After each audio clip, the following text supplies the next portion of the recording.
Saludos a todos. Me da gusto encontrarme de nuevo con ustedes en esta serie de presentaciones dirigida a los directores responsables de obra. En esta ocasión vamos a tener la revisión de algo muy básico para un DRO, que es la supervisión de un colado de losa con traves. Efectivamente, el DRO no es un supervisor de obra, pero sí tiene bajo su responsiva la correcta ejecución del proyecto autorizado y además la revisión de ese proyecto previo a su autorización. ¿Cómo saber que un proyecto estructural fue decentemente realizado sin haber hecho el cálculo estructural nosotros? Bueno, para eso he llevado a cabo este resumen que está enfocado en el DRO y sus actividades para llevar a cabo la supervisión y autorización de un colado para una losa de sistema de piso y traves de concreto premezclado. Hemos dividido esta presentación en tres fases fundamentales que son antes, durante y después del colado. La presente es la primera parte antes de llevar a cabo el colado de concreto premezclado. Primero vamos a definir los alcances y limitaciones de esta presentación. Están basados en las distintas normas y publicaciones del American Concrete Institute. No se revisarán las normas de producción de concreto en planta, así como las de selección y manejo de materiales, aun y cuando esto sea una actividad fundamental del supervisor. El concreto del que se habla en este trabajo es de fraguado normal, con una resistencia mínima de 175 kilogramos sobre centímetro cuadrado, sin inclusión de aire o aditivos, y por supuesto, como ya se mencionó, concreto premezclado, no para un concreto hecho en obra. Las recomendaciones para clima frío del ACI 306 y para concreto masivo del ACI 207 han sido omitidas en esta presentación, así como de ambiente extremo y corrosivo. Se considera el estudio de un colado para una estructura de losa de sistema de piso y traves monolíticas. Se omiten las recomendaciones de los distintos capítulos del ACI sobre juntas de construcción, articulado y contracción. Debido a que el ACI 117 de tolerancias del concreto es para concreto endurecido y estudiamos el colado, omitiremos también sus recomendaciones. Esto lo veremos en otra presentación con las recomendaciones para aceptar una estructura. El método de vibración de concreto estudiado en este trabajo es a través de vibradores internos. Se considera una estructura de un solo nivel y no se revisan las recomendaciones para cimbrado y reapuntalamiento de múltiples niveles. Se omiten las recomendaciones para varilla de refuerzo soldadas y las recomendaciones para el acero estructural combinado con concreto armado, esto es, perfiles de acero estructural con concreto armado. Como este trabajo no estudia las columnas, se omiten las recomendaciones para las uniones viga-columna. Hechas las aclaraciones, vamos a iniciar. La razón de ser de la supervisión es la necesidad de garantizar el cumplimiento exacto estipulado en los planos y especificaciones de los documentos contractuales. Adicional a los documentos contractuales pueden utilizarse documentos de diseño, manuales, normas y reglamentaciones aplicadas a la obra. Representar al propietario de la estructura en construcción y garantizar que reciba en obra lo que está pagando por ella es una de las principales responsabilidades del supervisor de obra. Pero también puede actuar como representante del constructor, como miembro de su equipo y realizar las funciones de supervisor de operaciones como parte del programa de control de calidad. Además, un supervisor de obra puede actuar como miembro del equipo de algún fabricante o proveedor de materiales o productos del concreto para la industria de la construcción en general, más que para algún proyecto en específico. Y también el supervisor de obra puede representar a organismos gubernamentales encargados de hacer cumplir los reglamentos de construcción. Y este último perfil es el que le queda al DRO y es sobre el cual nosotros vamos a estudiar el caso. ¿Qué autoridad tiene el DRO en la supervisión de una obra? Pues él tiene la autoridad para detener la autorización de un colado hasta que las condiciones previas como cimbra, preparación de juntas, colocación de varillas, etc., se puedan aprobar. Negar la autorización de utilización de materiales, equipo y mano de obra que no satisfagan los requerimientos de los documentos de diseño o que puedan conducir a un producto terminado que no los cumpla. Entonces, ¿qué debemos de hacer antes de iniciar el colado?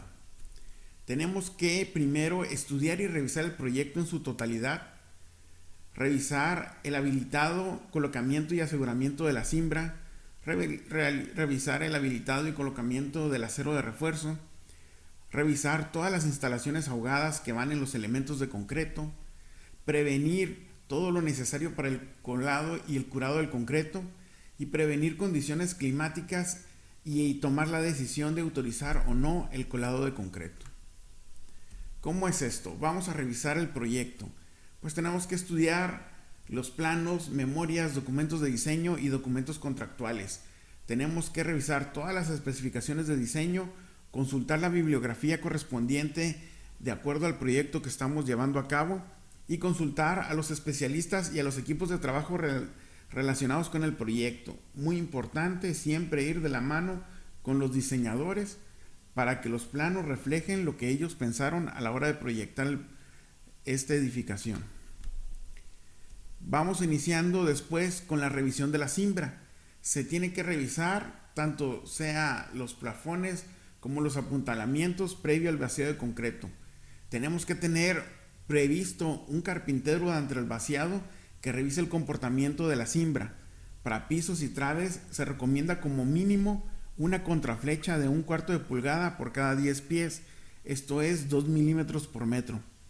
El curado, selección y cuidado de la superficie de la cimbra, orificios y contactos metálicos deben ser considerados durante su habilitado. ¿Cuáles son las deficiencias más comunes en la construcción de la cimbra?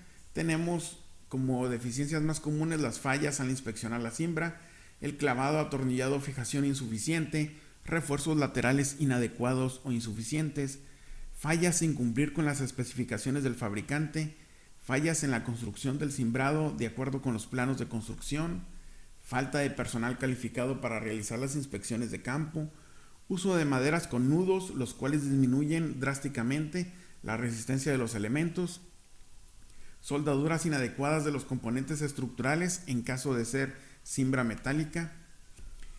Y vamos a iniciar de nuevo con la revisión del acero de refuerzo. El refuerzo debe ser corrugado, excepto para las espirales. Antes de colocar el acero, la superficie debe estar libre de capas objetables de corrosión muy fuerte, excepto para tendones de preesfuerzo. Una delgada película adherente de oxidación o escamas de la fabricación no son objetables, ya que incrementa la adherencia del concreto. ¿Cómo podemos saber esto? Sencillamente lo tallamos con los dedos y si con ese tallón ligero de los dedos se quita, no hay ningún problema. No debemos doblar el acero de manera que pueda debilitar el material y nunca de forma aplicando calor por encima de los 93 grados centígrados. En general, los ganchos, dobleces, diámetros de doblez, traslapes y anclajes, así como sus tolerancias, deben de cumplir con el capítulo 7 del ACI 318. Generalmente nosotros vemos esta tabla en todos los planos de concreto estructural. La separación libre mínima entre varillas paralelas en un lecho deberá ser el diámetro máximo de la varilla en el lecho, pero no menor a 1 pulgada o 2.5 centímetros.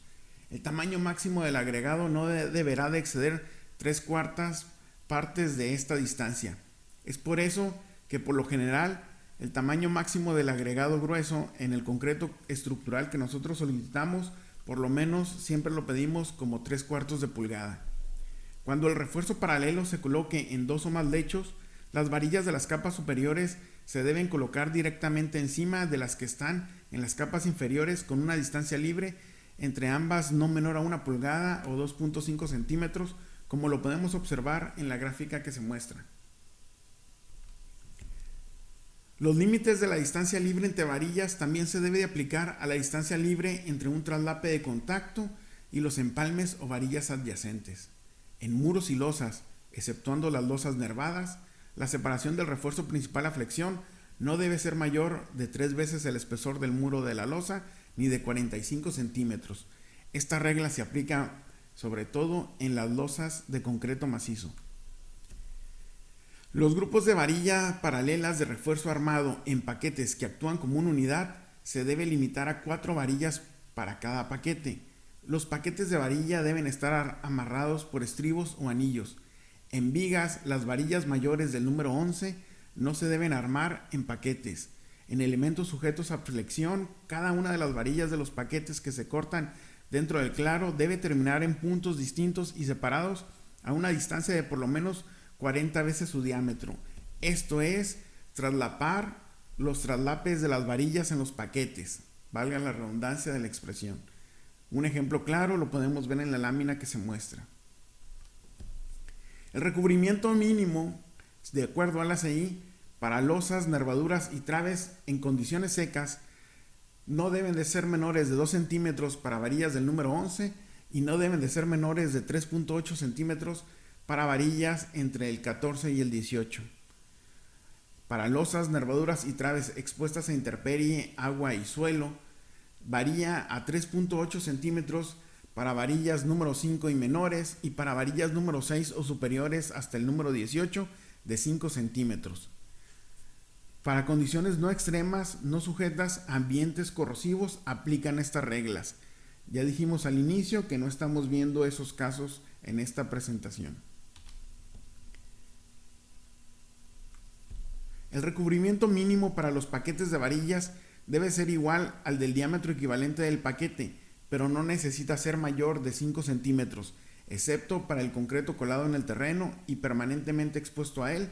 El recubrimiento mínimo debe ser de 7,5 centímetros, es decir, el diámetro que vamos a tomar del paquete sería como si fuera todas las varillas juntas.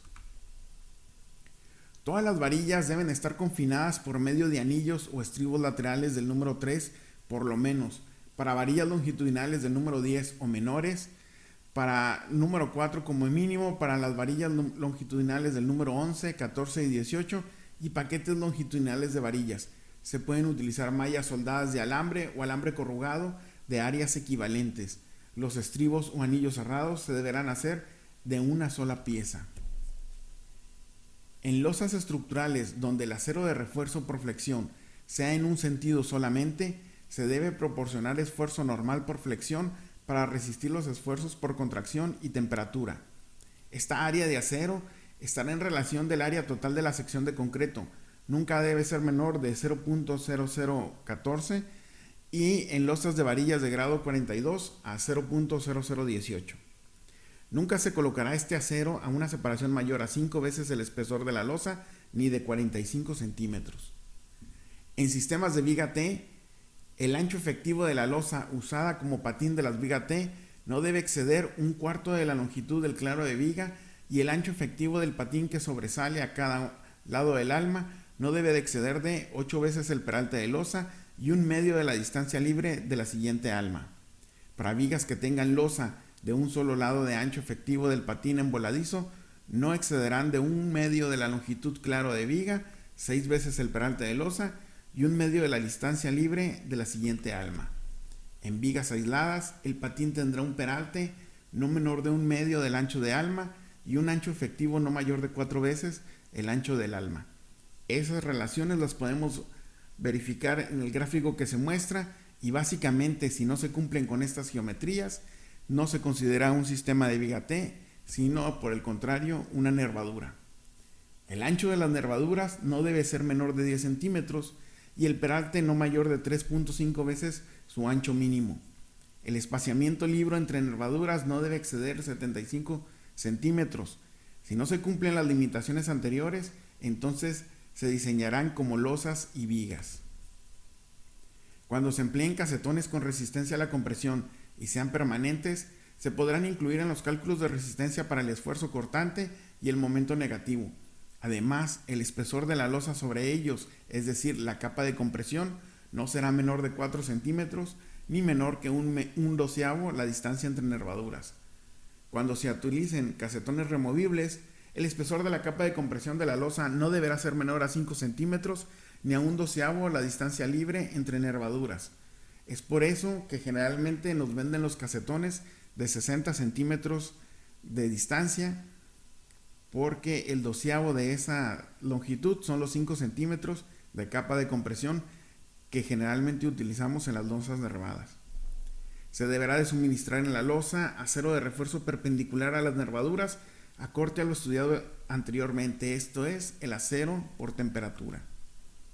Podemos ver aquí una imagen en pantalla viendo las dimensiones y la geometría que debe de cumplirse para que sea considerada como nervadura.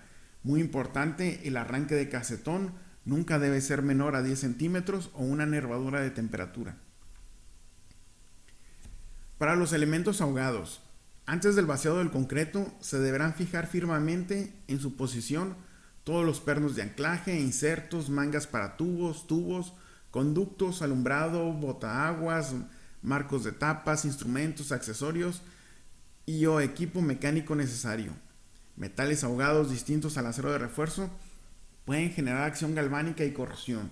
Tenemos que vigilar qué tipo de acero estamos ahogando en el concreto. Para empezar, no debemos ahogar elementos de aluminio a menos que tengan el tratamiento y aislamiento adecuado. No permitir el desplazamiento del acero de refuerzo por los aditamentos colocados y en general los ductos con diámetro de 1 pulgada o 2.5 centímetros o menor a ellos no reducen significativamente la resistencia de los elementos a compresión. Los ductos o tuberías tendrán dimensiones a paños exteriores no mayores de 1/3 del espesor total de la losa. Muro o viga donde estén ahogados no deberán estar espaciados a menos de 3 veces su diámetro o ancho centro a centro. Deberán de colocarse entre los refuerzos superiores e inferior 4 y 2 centímetros de recubrimiento mínimo según su exposición a la intemperie o no. En losas de nervaduras, esta debe ser cuando menos 2,5 centímetros mayor que el peralte de los ductos o tuberías. Estas reglas las podemos verificar en el gráfico que se muestra en pantalla para una mejor comprensión. También tenemos que verificar el espesor mínimo de las vigas y traves que nosotros estamos llevando a cabo en los elementos.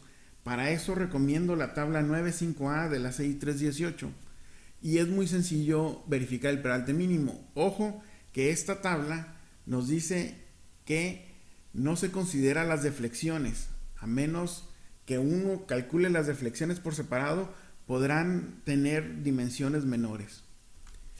La 9.5a también trae para peraltes y vigas en una sola dirección y de la misma forma es sin cálculo de deflexiones. ¿Qué previsiones debemos de tomar antes del colado del concreto? Antes de iniciar el colado, deberemos tener disponibilidad de personal, herramientas y equipo y en su caso alimentación eléctrica o combustible.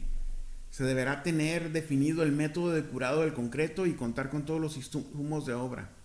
El calendario de curado, las pruebas de laboratorio del concreto y el de cimbrado en este punto deberá estar definido. La definición de un clima caluroso acorde al ACI 305R nos dice que se considera clima caluroso cuando tenemos alta temperatura ambiental, alta temperatura del concreto, baja humedad relativa, alta velocidad de viento y alta radiación solar. Cuando la temperatura ambiente sea menor de 4 grados centígrados o mayor a 35 grados centígrados, deberá llevar un registro de las temperaturas del concreto y de la protección dada a este durante su colocación y curado. ¿Qué problemas potenciales en un concreto recién mezclado con clima caluroso podemos tener?